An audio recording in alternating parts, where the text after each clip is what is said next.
Baik, silakan duduk Bapak Ibu semuanya. Shalom, apa kabarnya? Iya, oh di belakang ada Daniel dan Amel. Hai, selamat datang Daniel dan Amel ya. Baik, di tengah-tengah kita ada saudara kita yang baru datang dari Indonesia, yaitu Christina. Ya, Christina boleh bangkit berdiri? Iya, yang ada di dekatnya bisa memberi salam buat Christina ini ya. Oke, Mr. Greg Kuntasian, selamat sore, selamat datang juga ya.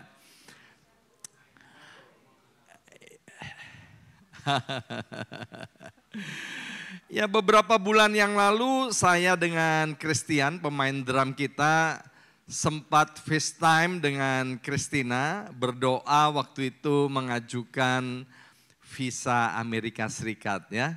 Dan kemudian hari ini tiba-tiba udah muncul di tengah-tengah kita ya. Luar biasa Tuhan kita, Tuhan yang baik, amin. Saya punya iman begini Bapak Ibu sekalian, Yohanes 1 ayat 12 berkata, barang siapa percaya kepada Tuhan Yesus, maka kepadanya diberi kuasa, diberi hak sebagai anak-anak Allah.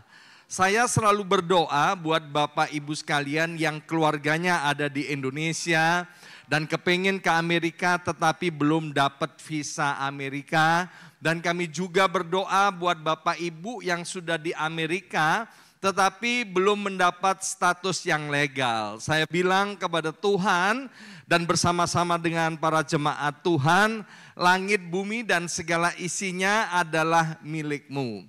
Kami anak-anak-Mu berhak keluar masuk Amerika dan Indonesia dengan bebas, leluasa dan legal. Ya, dan dalam perjalanan jemaat di tempat ini saya melihat pertolongan Tuhan satu persatu ngalami mujizat surat-surat imigrasi ya. Maka itu yang belum mendapatkannya milikilah iman, waktunya akan segera datang untuk setiap kita. Nah, satu kali ada teman sudah punya green card Amerika ya, tapi karena sesuatu dan lain hal maka kemudian green card-nya dicabut Bapak Ibu sekalian. Wah, itu luar biasa, sangat mengerikan ya.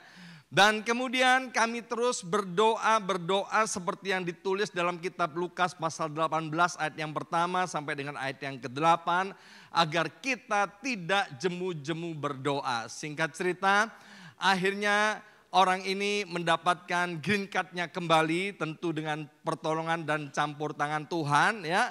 Dan kemudian sekarang sudah bebas keliling dunia. Maka itu kalau orang lain ditolong, maka setiap kita yang ada di tempat ini juga pasti Tuhan tolong. Amin. Nah, hari ini tanpa terasa kita sudah memasuki bulan Oktober ya. Tepatnya hari ini tanggal 6 Oktober, minggu pertama.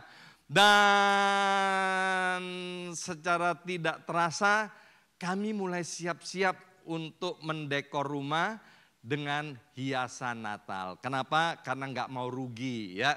Sebab kalau dihiasnya nanti bulan Desember cuman sebulan, Januari harus segera diturunkan. Maka itu Bu Yongki yang nggak mau rugi akan segera menghias rumah dengan pohon-pohon Natal dan hiasan Natal. Supaya apa? Bisa dipandang lebih lama lagi. Ya, sementara teman-teman hamba Tuhan, pelayan Tuhan mulai dari sekolah minggu, kemudian tim musik pujian, para asir juga sedang mempersiapkan diri.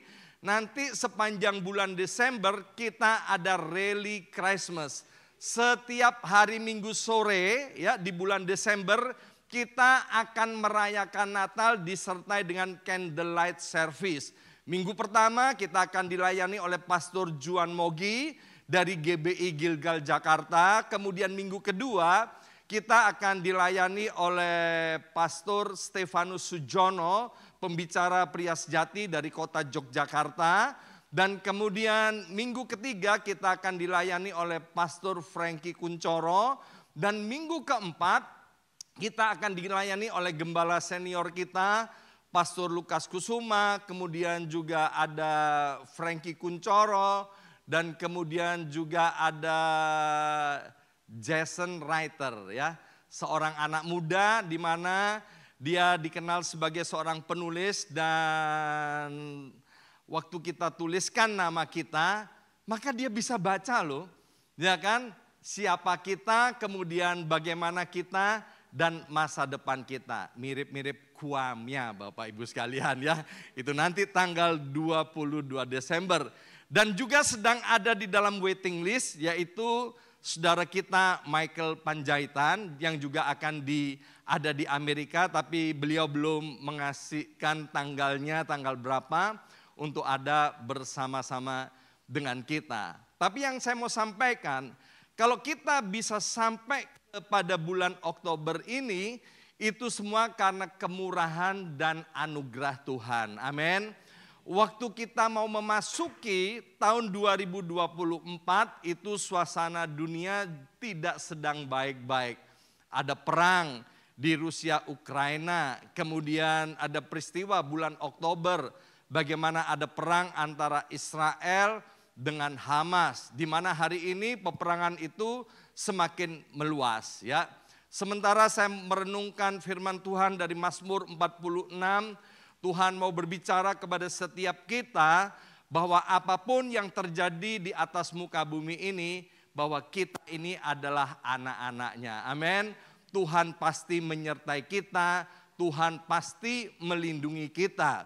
Beberapa tempat kita sangat prihatin, ada badai Helena yang menghantam Carolina Utara dan ada banyak kerusakan di situ Bapak Ibu sekalian. Dan dalam waktu dekat, Senin, Selasa, Rebu ini ada juga badai namanya badai Milton kalau nggak salah, yang akan menghantam Miami dan Florida. Ya, kita terus berdoa supaya khususnya anak-anak Tuhan dilindungi oleh Tuhan dan mereka yang terdampak dengan hal ini supaya mereka ada di dalam perlindungan Tuhan dan segera mengalami recovery.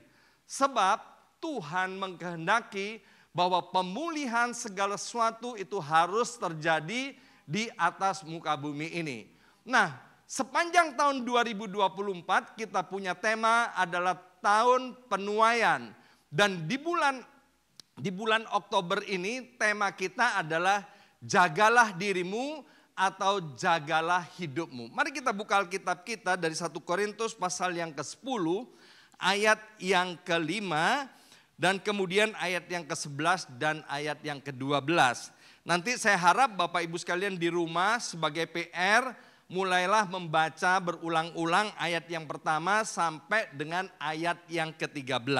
Mari kita baca bersama-sama ayat yang ke-5 dengan suara yang keras, 2, 3. Tetapi sungguh pun demikian, bisa lebih keras enggak? 2, 3.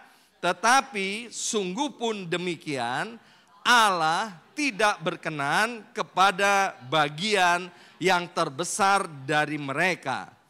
Karena mereka ditewaskan di padang gurun.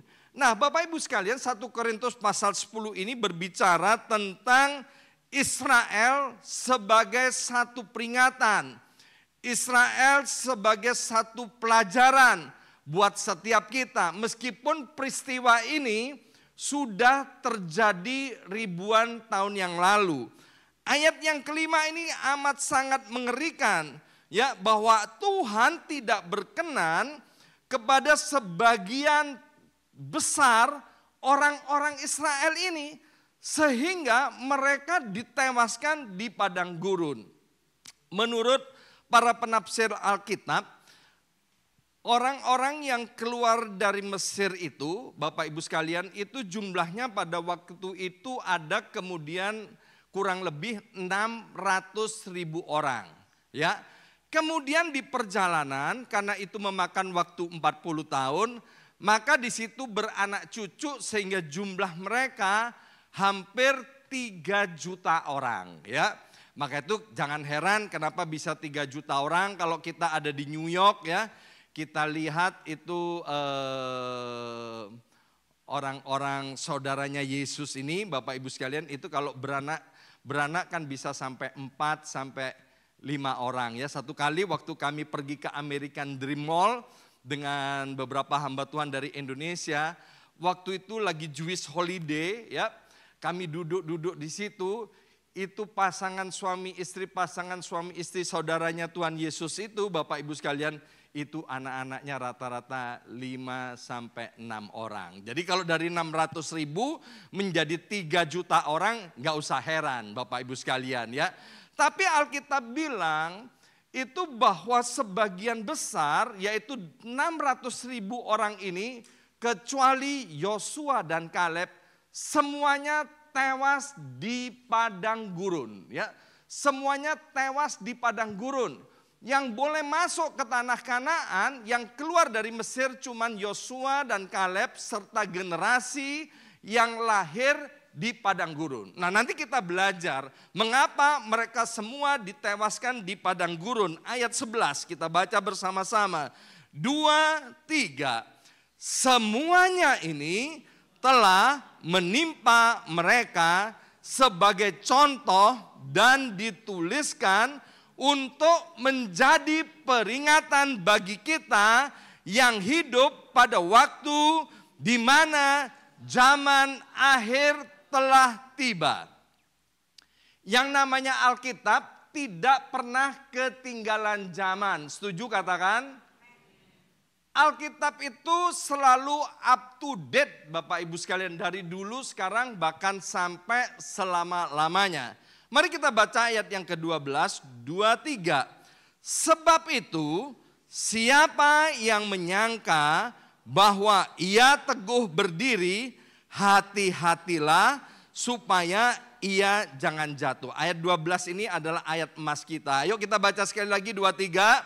Sebab itu siapa yang menyangka bahwa ia teguh berdiri, hati-hatilah supaya ia jangan jatuh. Bahasa sehari-harinya begini, oh kalau aku nggak mungkin jatuh, ya kan?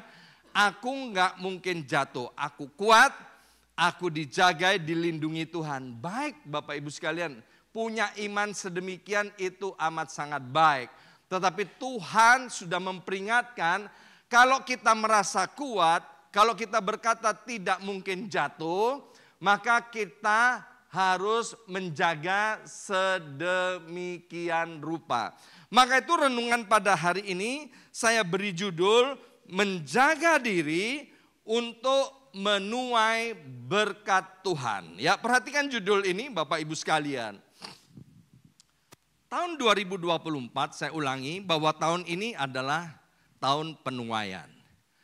Dengan kepandaian kita, dengan talenta kita, dengan skill yang Tuhan berikan kepada kita bisa cepat untuk mencapai puncak kejayaan Bapak Ibu sekalian. Kita bisa cepat mencapai kepada puncak kesuksesan ya. Tapi kalau kita tidak menjaga diri kita tidak menjaga hidup kita, seperti kata orang Surabaya, amit-amit jangan sampai kita jatuh. Amin. Oh sayang banget Bapak Ibu sekalian, kita sudah diangkat sedemikian tinggi, tapi karena kita ceroboh, karena kita gegabah, maka kemudian jatuh. Nah demikian juga buat kita yang belum sampai kepada puncak, kita juga dilarang keras untuk lengah. Kita harus menjaga sedemikian rupa, saya bilang begini, jangan sampai kita melorot. Amin. Sebab adalah kehendak Tuhan kita ini terus naik, naik, dan naik. Amsal bilang jalan hidup orang benar itu seperti cahaya fajar pada pagi hari yang semakin terang hingga rembang tengah hari. Ya, matahari sekarang terbit kurang lebih jam 7 pagi mulai bersinar cukup terang ya. Dan terus akan semakin terang dan pada puncaknya kurang lebih jam 12 siang. Demikian pula jalan hidup orang benar akan semakin terang, dan semakin terang. Semakin baik, dan semakin luar biasa baik. Dalam Kejadian pasal 26 bercerita tentang Ishak.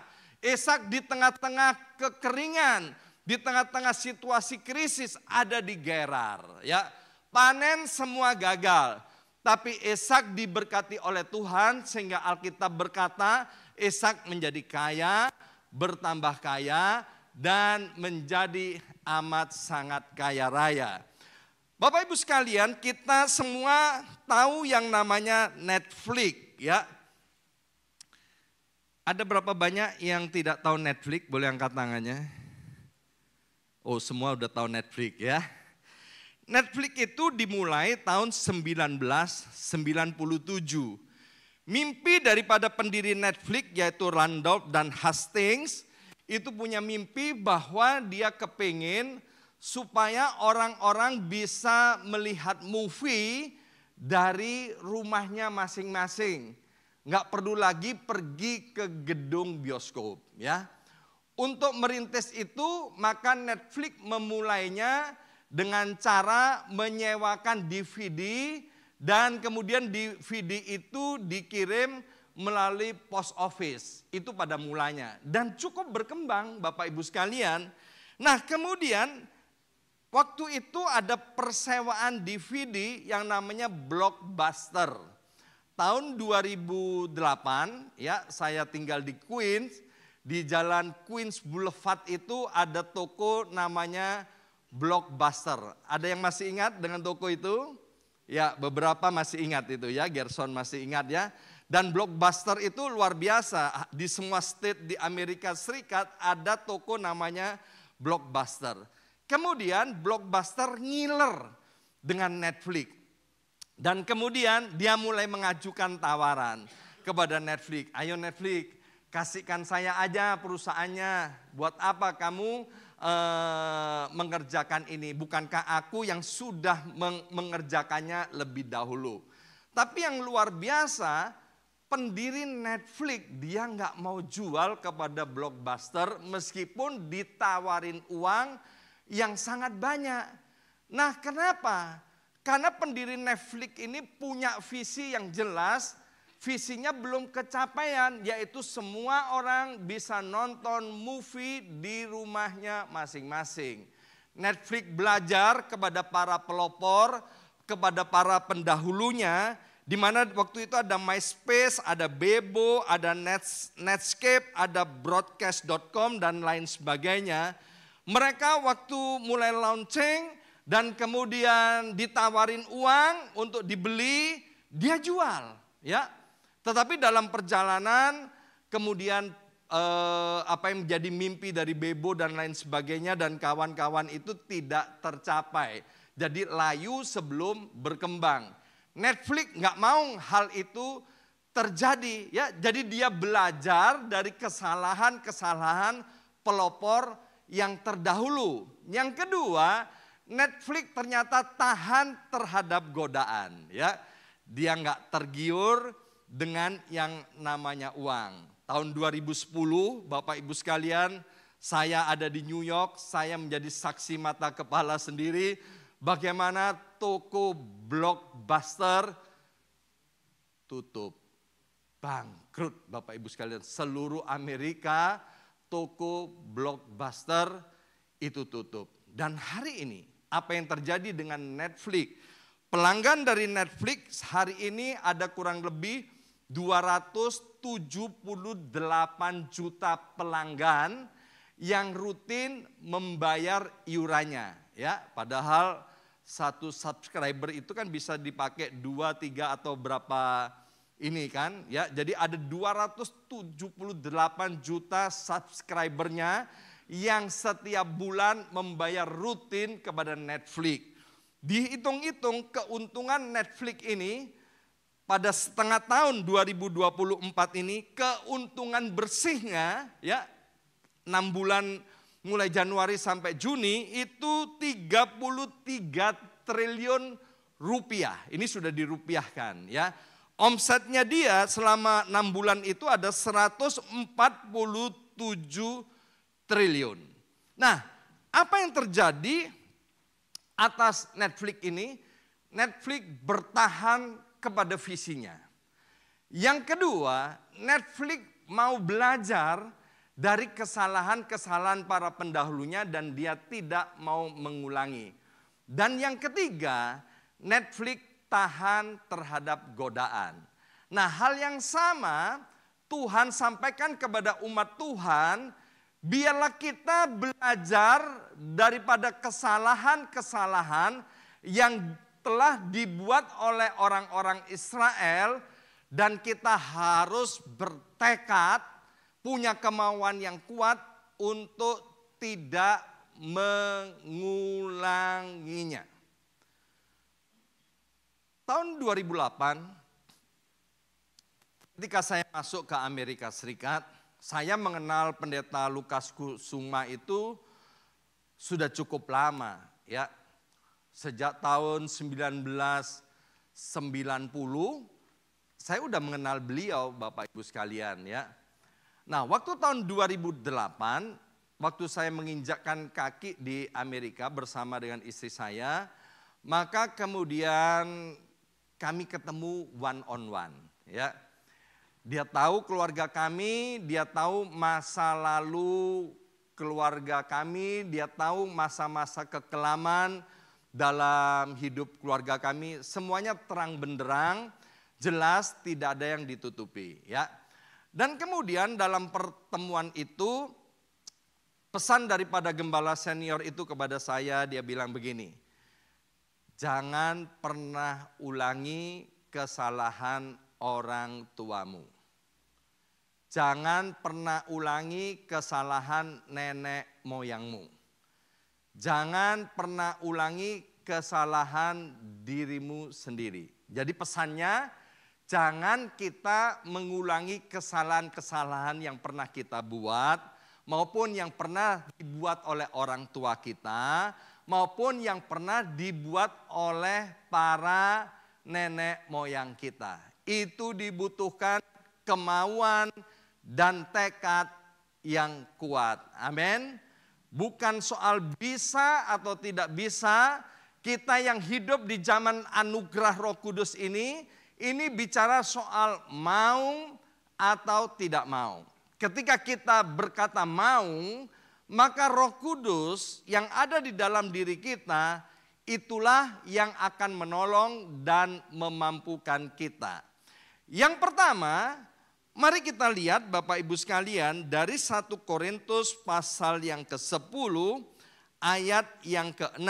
Ya, pesan yang pertama yang mau saya sampaikan, jangan ulangi kesalahan nenek moyang kita. Ya, mari kita lihat 1 Korintus pasal 10 ayat yang ke-6. Inilah kesalahan daripada nenek moyang kita. 2, 3 kita baca bersama-sama, 2, 3. Jangan kita menginginkan hal-hal yang jahat seperti yang telah mereka buat. Ya, saya beri judul ini, jangan berbuat jahat. Bersama saya ucapkan jangan berbuat jahat, 2, 3. Jangan berbuat jahat. Ya, kepingin saja nggak boleh. Alkitab udah jelas berkata, kepingin saja jangan, apalagi kemudian berbuat jahat. Semua dimulai dari keinginan. Kalau keinginan ini tidak dikontrol, Bapak Ibu sekalian, maka keinginan itu akan dipikir-pikirkan. Setelah dipikir-pikirkan, kita tidak bisa menjinakkan keinginan itu, maka kemudian kita akan melakukannya. Seorang ibu memberikan kesaksian, waktu dia lewat di sebuah toko, dia melihat ada tas bagus banget. Kemudian dia lihat harganya, ya, $3.000. Wow, dia mulai hitung-hitung, ya bisa dia kalau mau beli $3.000. Tapi kok mahal banget ya, nggak jadi beli hari itu. Tapi siang jadi kenangan, malam jadi impian.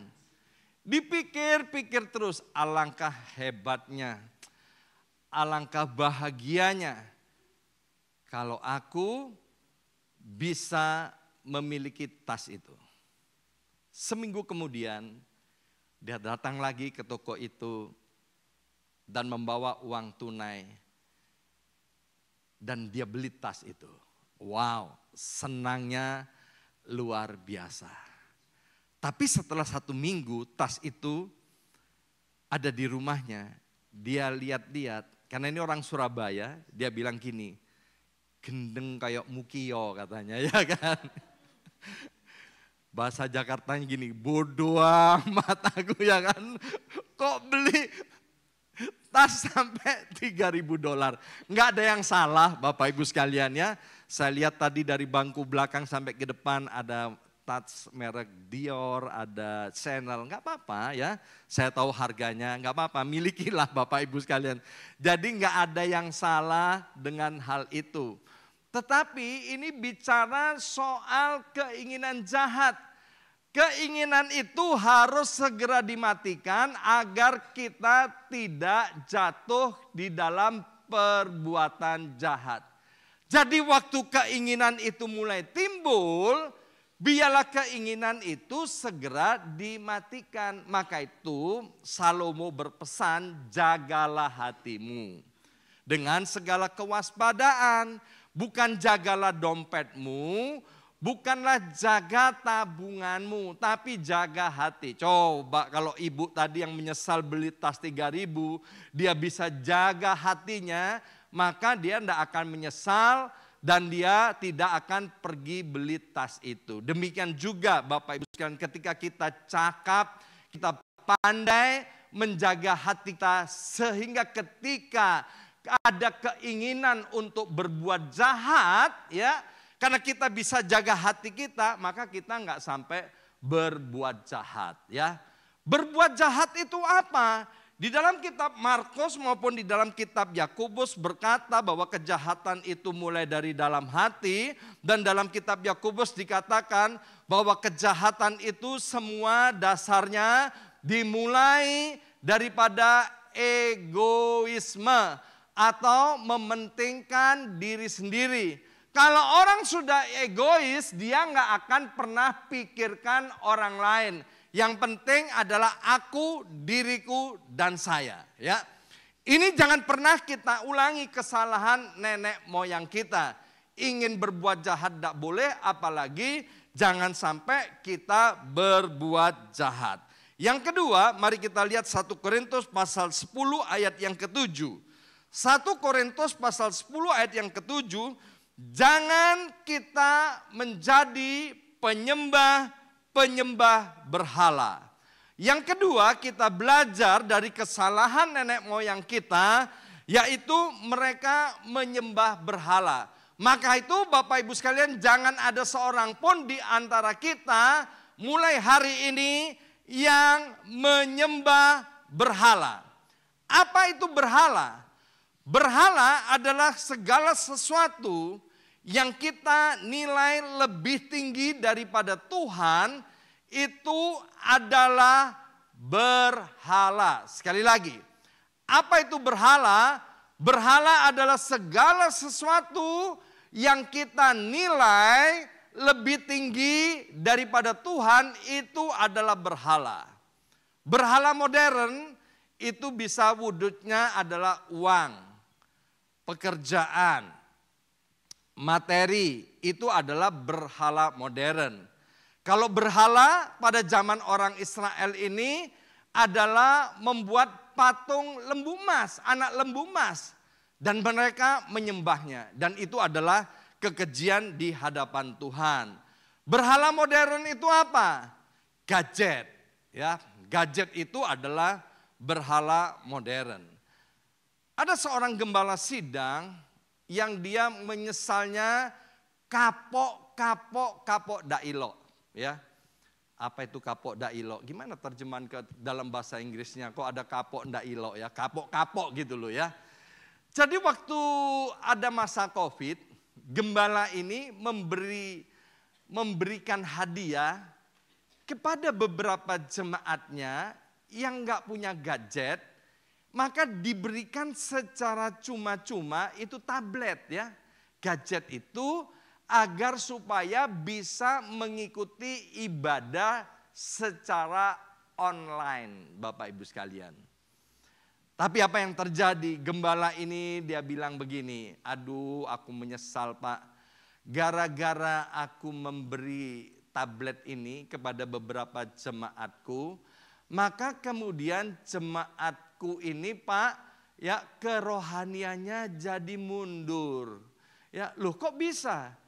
Iya, dia kalau kemudian online, dia selain online, dia juga mainan gadgetnya. Ya, kalau dulu on fire, justru setelah punya gadget nggak on fire. Kenapa? Selidik punya selidik, ternyata jemaatnya kemudian lebih cinta kepada TikTok, lebih cinta kepada Facebook, lebih cinta kepada IG, lebih cinta kepada hal-hal yang ada di media sosial. Sekali lagi, penggunaan media sosial tidak berdosa dan tidak salah. Itu semuanya baik. Amin. Tapi kalau waktunya kita dipakai lebih banyak untuk mempergunakan media sosial daripada kita berhubungan dengan Tuhan, artinya kita sedang jatuh di dalam dosa penyembahan berhala. Yang ketiga, mari kita lihat 1 Korintus pasal 10 ayat yang ke-8. 1 Korintus pasal 10 ayat yang ke-8. Janganlah kita melakukan percabulan seperti yang dilakukan oleh beberapa orang dari mereka. Sehingga pada satu hari telah tewas 23.000 orang. Maka yang ketiga, jangan sampai kita kerjakan, yaitu jangan melakukan dosa seksual. Pornografi,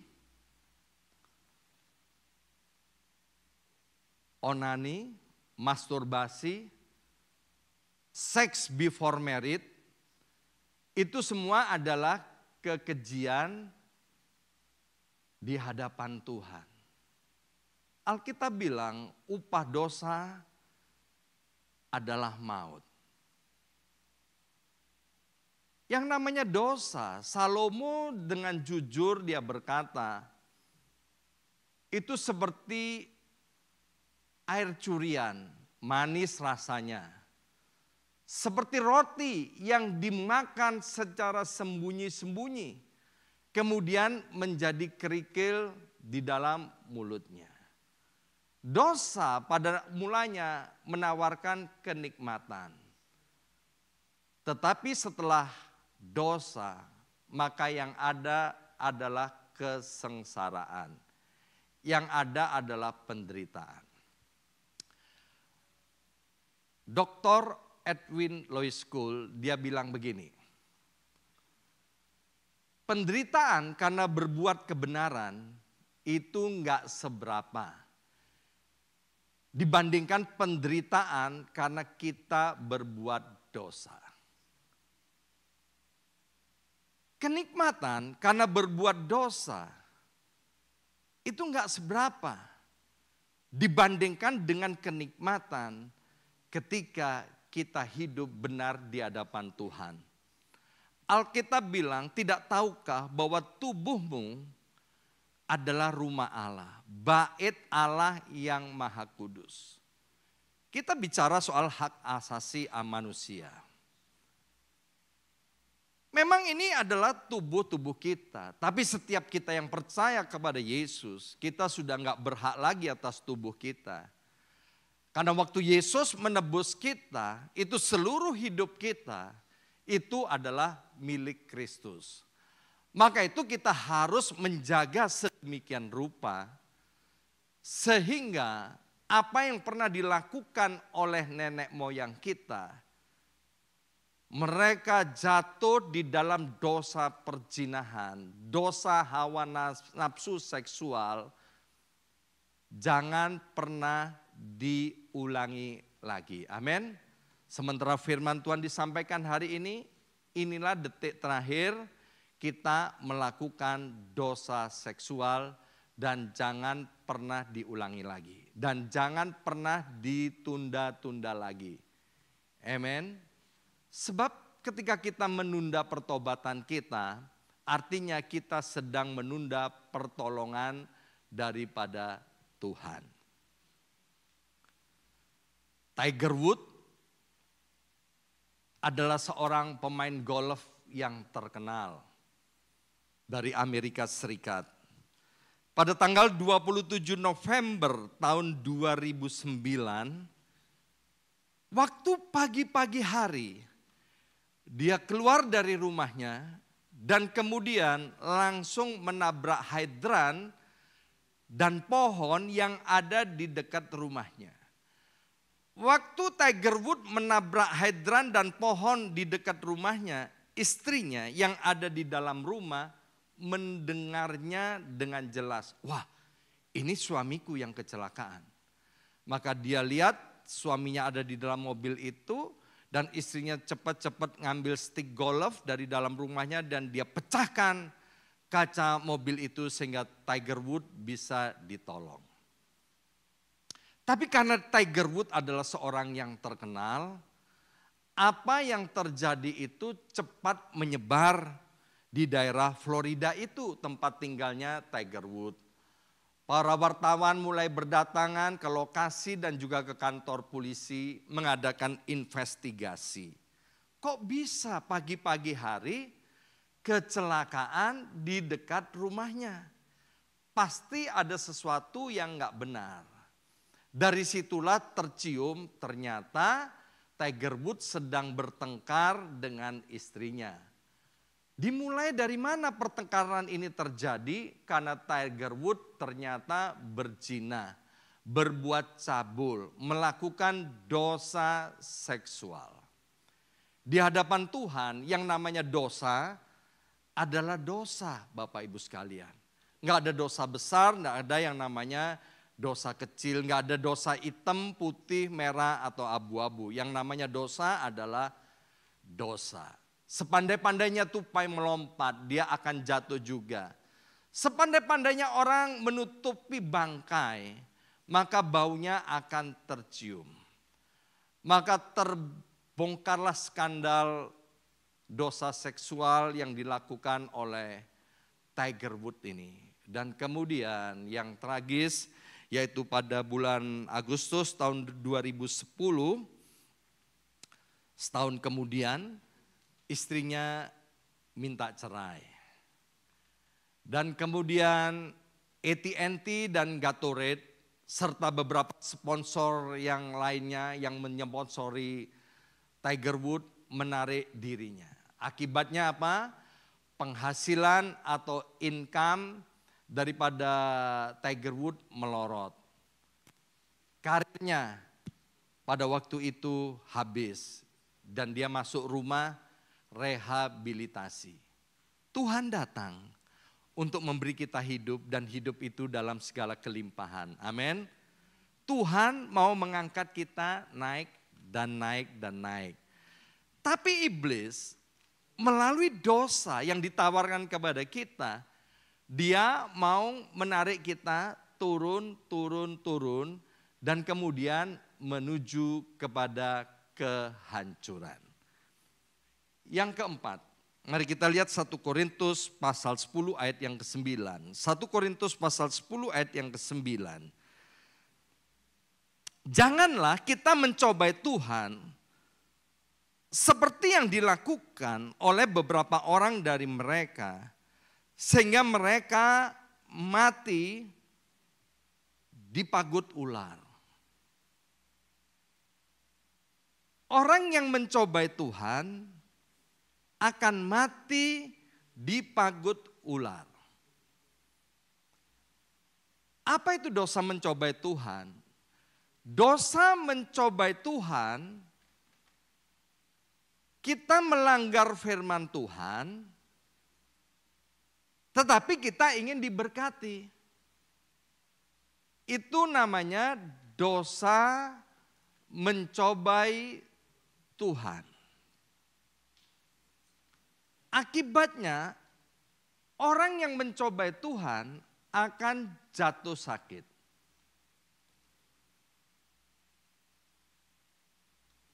Maka itu kalau kita tur ke Israel, kita akan dibawa ke daerah Gunung Nebo di situ.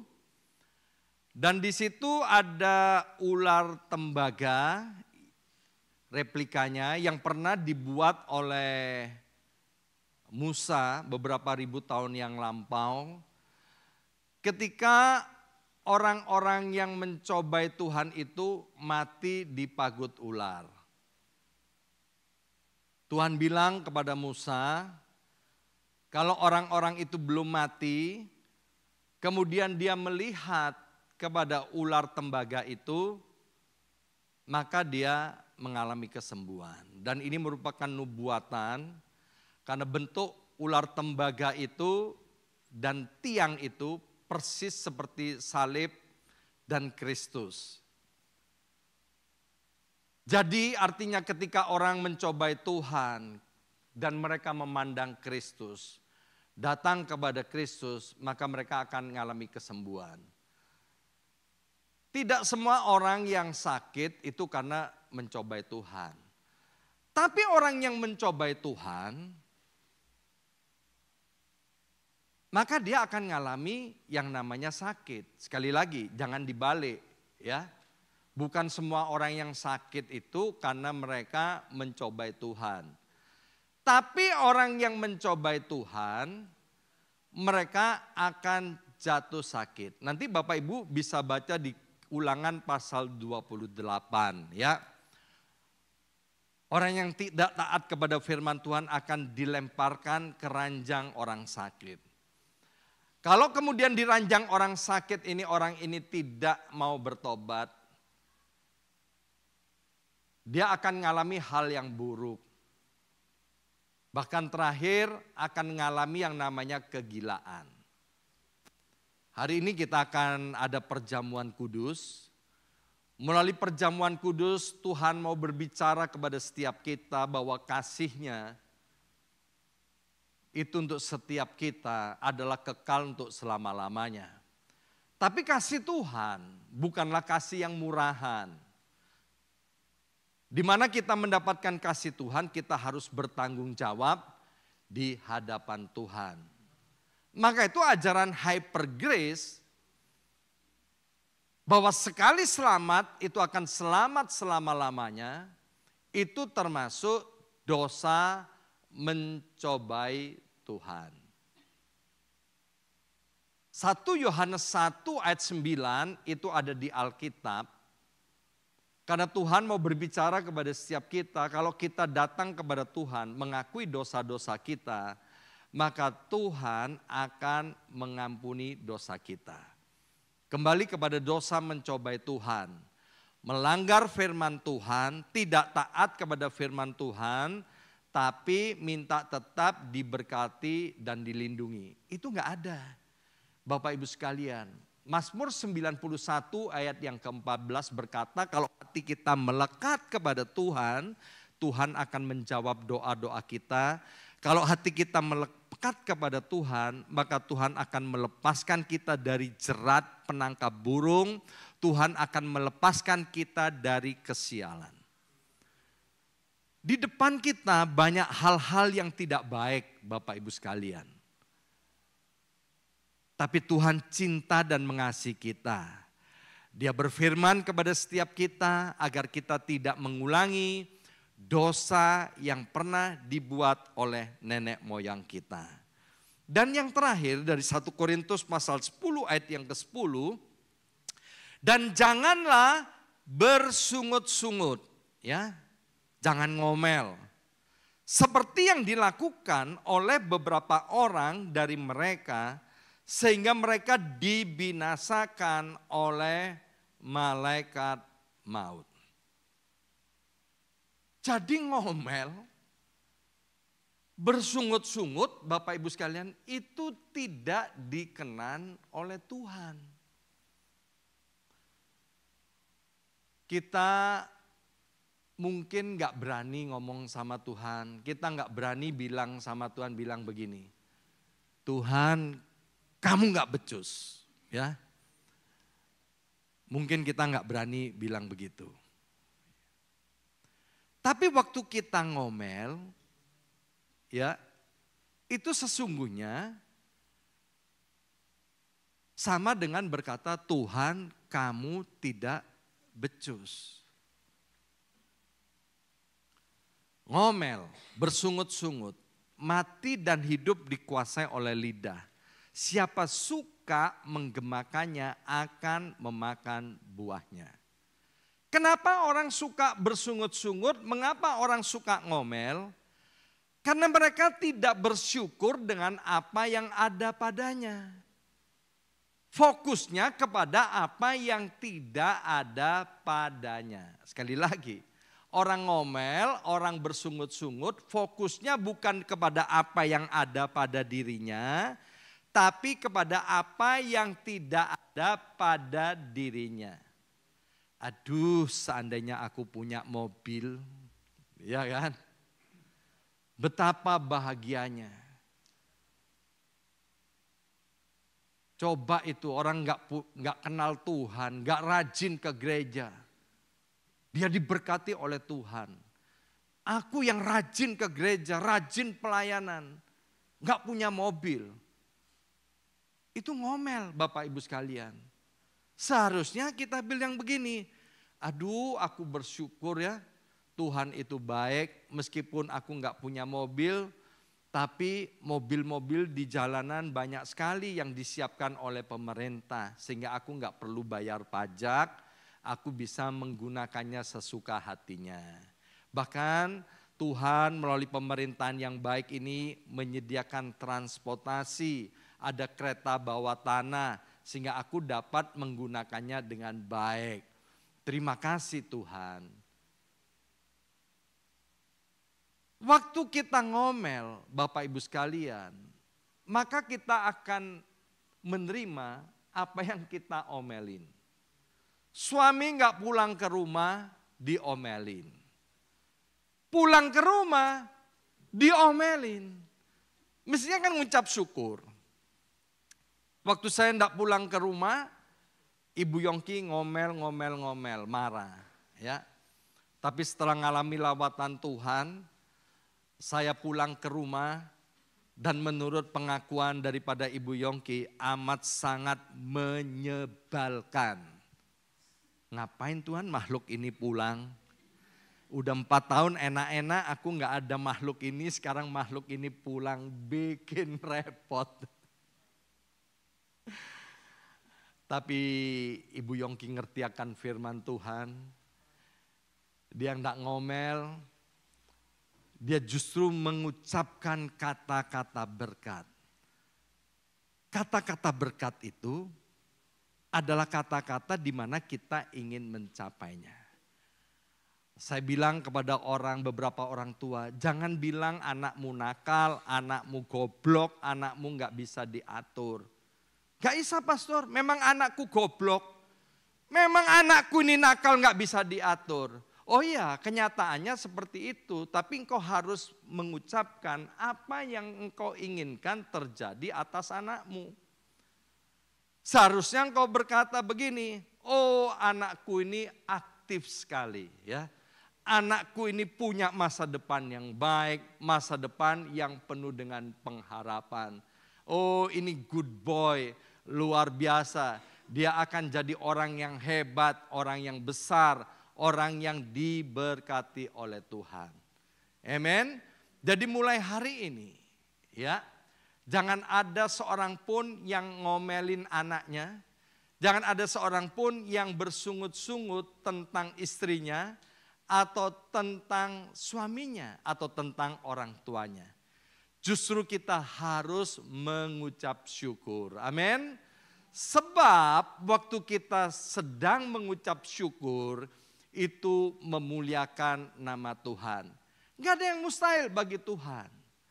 Tuhan bisa rubah Saulus yang jahat itu menjadi Paulus yang memberitakan Injil kabar baik. Sehingga melalui pelayanan Paulus banyak jiwa-jiwa diselamatkan. Melalui hidup kita ini, anggota keluarga kita, Tuhan bisa pakai untuk menyampaikan kabar baik. Amin. Dan yang terakhir ya, ini benar-benar yang terakhir ya. 1 Korintus pasal 10 ayat 13. 1 Korintus pasal 10 ayat yang ke-13 ya. Pencobaan-pencobaan yang kamu alami ialah pencobaan-pencobaan biasa. Bersama saya ucapkan pencobaan biasa. 2, 3. Bukan pencobaan luar biasa, tapi pencobaan apa? Biasa. Yang tidak melebihi kekuatan manusia. Sebab Allah setia dan karena itu Ia tidak akan membiarkan kamu dicobai melampaui kekuatanmu. Pada waktu kamu dicobai, Ia akan memberikan kepadamu jalan keluar sehingga kamu dapat menanggungnya. Kata pencobaan di sini dalam terjemahan Yunaninya ditulis dengan kata peirasmos.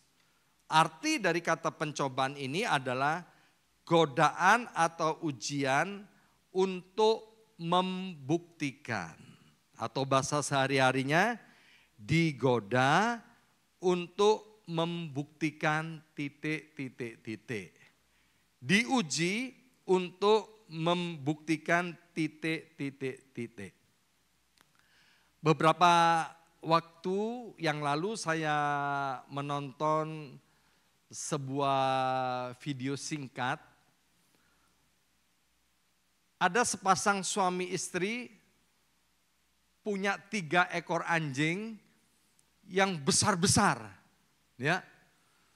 Dan kemudian di hadapannya disediakan makanan kesukaan dari anjing itu. Dan suami istri ini berkata kepada anjing ini, ya, kamu nggak boleh makan makanan ini sampai aku memerintahkannya. Ya, sekarang aku mau keluar rumah. Dan ada video candidnya, Bapak Ibu sekalian. Itu anjing, 3-tiganya dia noleh ke pintu dan lihat majikannya, ya, itu laki perempuan keluar rumah. Dan mereka mulai cium-cium makanan itu. Ya. Tapi udah cium-cium, kemudian anjing yang satu terus pergi, dia tiduran. Yang kedua juga sama Bapak Ibu sekalian. Yang ketiga juga sama. Wow, luar biasa. Tak lama kemudian suami istri ini datang dan dia memang mendapati makanannya sama sekali tidak disentuh oleh anjing itu dan dia bisa melihat dari candid kamera itu. Dan kemudian dia bilang sama anjing-anjingnya itu, sekarang kamu boleh makan. Digoda, dicobai untuk membuktikan anjing ini taat atau tidak taat. Ada orang tanya gini, kenapa sih Tuhan kok menempatkan pohon pengetahuan yang baik dan jahat ada di tengah-tengah pohon, di tengah-tengah Taman Eden itu. Kalau nggak ada itu kan bagus sekali, manusia nggak jatuh di dalam dosa. Adam dan Hawa digodai untuk membuktikan apakah Adam dan Hawa ini mencintai Tuhan. Orang yang mencintai Tuhan dibuktikan dengan ketaatan. Orang yang menghormati Tuhan dibuktikan dengan ketaatan. Yusuf digoda oleh istrinya Potifar. Nggak ada orang di rumah itu. Tetapi Yusuf bisa memilih yang terbaik. Dia berintegritas, dia sungguh-sungguh mencintai Tuhan. Dia lari keluar, meninggalkan istri Potifar, dan upahnya dia dimasukkan ke dalam penjara. Tuhan Yesus 40 hari 40 malam dia puasa. Setelah itu dibawa oleh Roh Kudus kata Alkitab untuk dicobai. Yang pertama suruh merubah batu menjadi roti. Tuhan bisa enggak? Bisa banget. Kemudian Tuhan enggak mau. Yang kedua, iblis menunjukkan seluruh isi dunia. Iblis bilang, Tuhan, kalau kamu menyembah aku, maka seluruh dunia ini aku berikan kepadamu.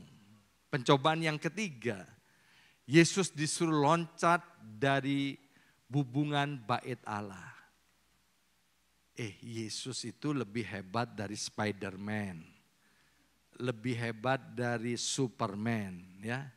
Jangankan dari bubungan bait Allah yang cuman berapa meter, dari atas Burj Khalifa aja, gedung tertinggi mungkin, ya Yesus bisa loncat dari situ. Mau gaya apa, mau salto berapa kali, dia bisa lakukan itu. Tapi Yesus tidak mau lakukan itu. Netflix digoda uang jutaan dolar. Dia tetap pada visinya, dia nggak mau jual Netflix itu. Jadi waktu pencobaan itu datang kepada kita, Bapak Ibu sekalian. Yang pertama, jangan pernah kita merasa bahwa kitalah satu-satunya orang di atas muka bumi ini yang mengalami pencobaan. 1 Korintus 10 ayat yang ke-13, pencobaan itu dialami oleh semua orang.